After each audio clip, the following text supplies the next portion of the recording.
One by us, the DFLA, and another one by the FLA. Now, no booing, mate. We are all as one. The FLA and the DFLA are all as one. All right.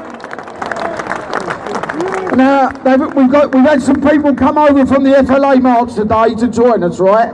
So I want everyone to give them a round of applause, yeah? Thank you very much for the DFLA and the FLA. We ain't got a problem with the FLA, mate. We are FLA, all right? We've got a problem with one person, not the FLA, all right? Right, next up, speaking, we got Simon Bean, MBE, for the vets. Thank you very much. I'm actually Richard Inman. I've just been promoted and given an MBE, but we'll not worry about that. I know, mate, I know. I want to salute Julie Hambleton.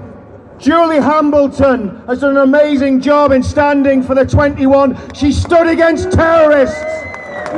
She stood against a corrupt legal establishment, and she stood against corruption in, let's call it out, the West Midlands Police and the veterans and the DFLA and the FLA, and every good person here stands with you, Julie. We're with you 100%. And I want to say something. I want to tell you how Julie and the 21 can get justice today. There are men sitting in Ireland that know exactly what happened. They are cowards. They will not stand up and take responsibility for what they have done. And very soon they will meet their makers. I challenge those men. Stand up, be counted, and confess to your crimes.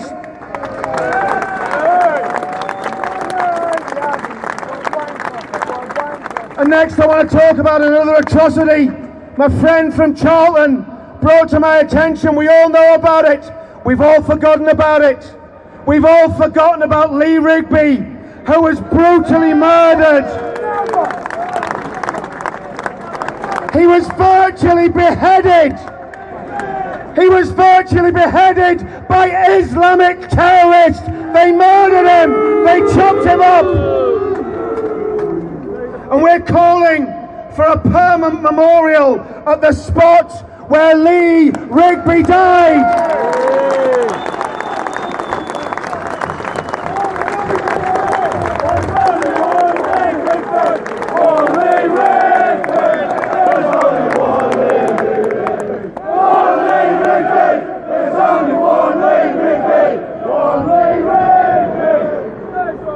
I want to bring my friend to speak now for a very, very short time, my friend Nissar Hussain. And Nissar's got a story to tell. What's a big round of applause for Nissar?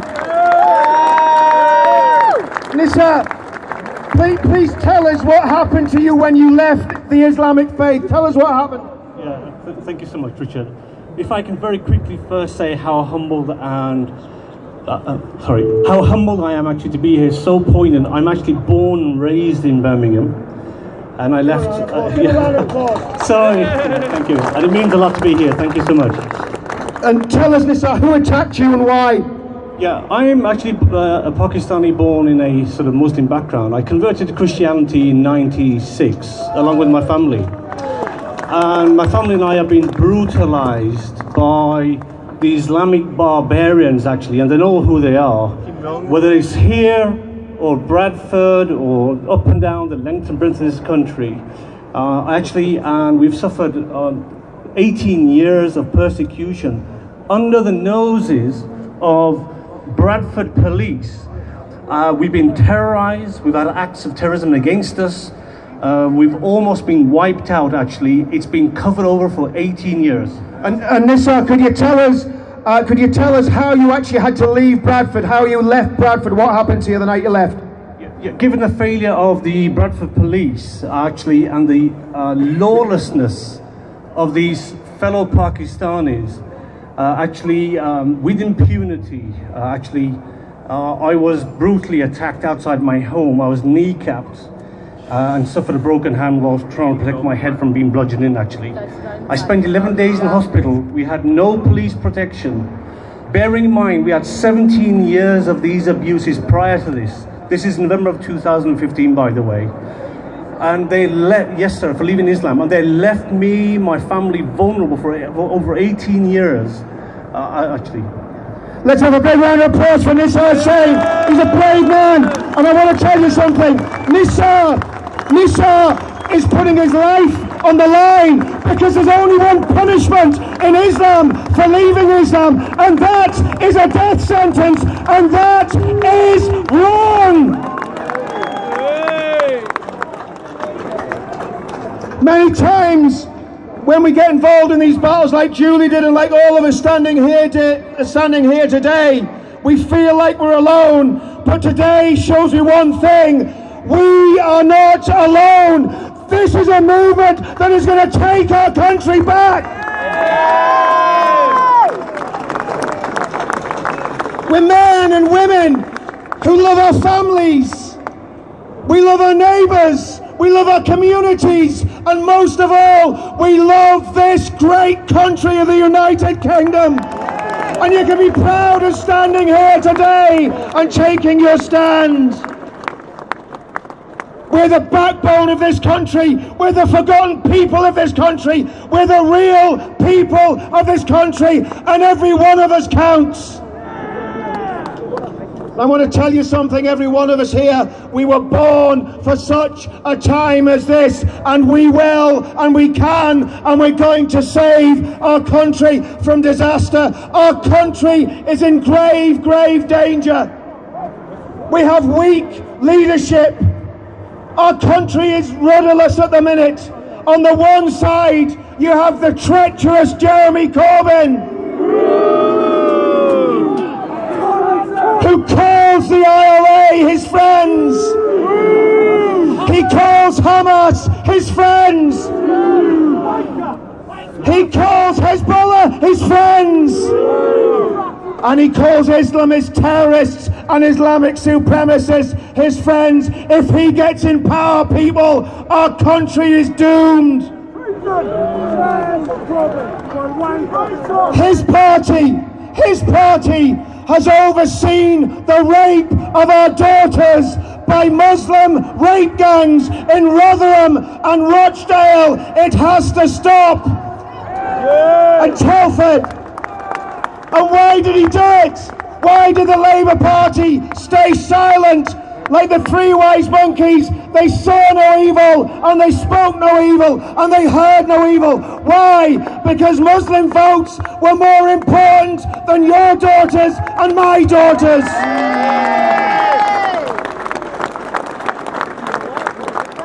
And Mr. Corbyn, you portray yourself as a working class hero. You are not our hero. You are treacherous, and we are asking you right now, Mr. Corbyn, it's time to go.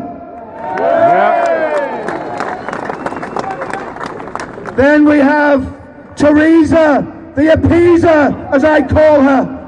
She's negotiating surrender terms with the European Union. She's grovelling to the Islamic fascist state of Saudi Arabia, and she appeases Islamic terrorists. Do you know there's 450 of them come back into this country? 450 jihadists have sneaked back into our community. And what's the government plan for dealing with them? They want to give them council houses. They want to give them jobs. Maybe they want them to work airport security, I'm not sure. I tell you what I'd do with them. I'd arrest them. I'd put them on trial for treason, and I'd hang them.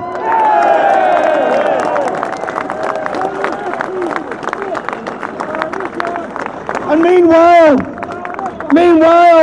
veterans die of hypothermia on the street. We did a demonstration in Edinburgh last year. We met a veteran, he was living on the street. We found out just after Christmas that he died of cold on his own. The man was suffering from PTSD. This country has failed him. And I want to talk, before I close, I want to talk about some of the victims of the rape scandal. I'm sick of it being called a grooming scandal. Grooming's what happens to a woman when she goes to a beauty salon, not when she gets raped by 10 men at a time. That's not grooming. It's rape. Up to 1 million of our daughters have been raped by Muslim rape gangs.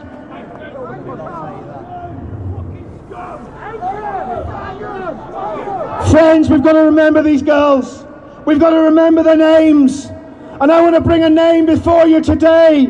I want to bring the name of Becky Watson from Telford before you. Give Becky a round of applause.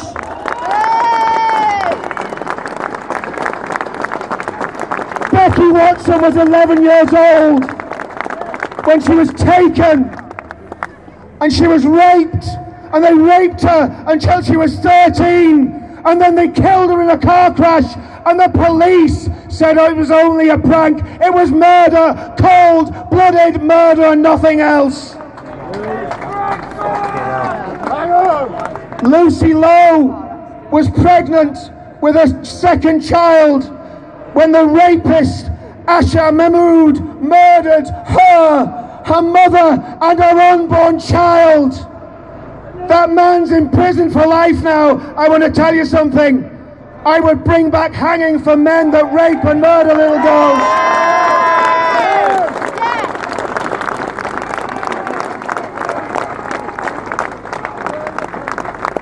And meanwhile, the Islamic terror attacks continue.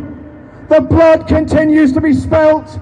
Since 9/11, there's been 32,000 Islamic-inspired terrorist attacks, and yet the media and our governments and our weak political leaders tell us it's nothing to do with Islam. Friends, it's everything to do with Islam. I want to ask the men in this crowd today, what would you do if a jihadist maniac attacked a restaurant that you, your wife, or your girlfriend were eating in? Well, the government tells us what to do. Run. Run. Hide. Hide. Tell. Who are you going to tell? The teacher? Run, hide and tell. What a load of nonsense. I tell you what you do. If some scumbag jihadist runs into a pub or a restaurant and starts attacking our women, you stand, you fight, and you protect.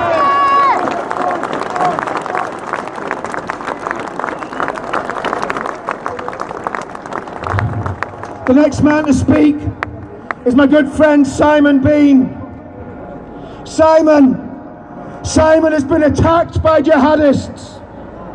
Simon's been attacked by jihadists. Simon's fought back against the jihadists. Simon killed jihadists. Simon bathed his garments in the blood of those jihadists. Simon is the hero of our age. I want to say something. Be like Simon, and give it up for Simon Bean.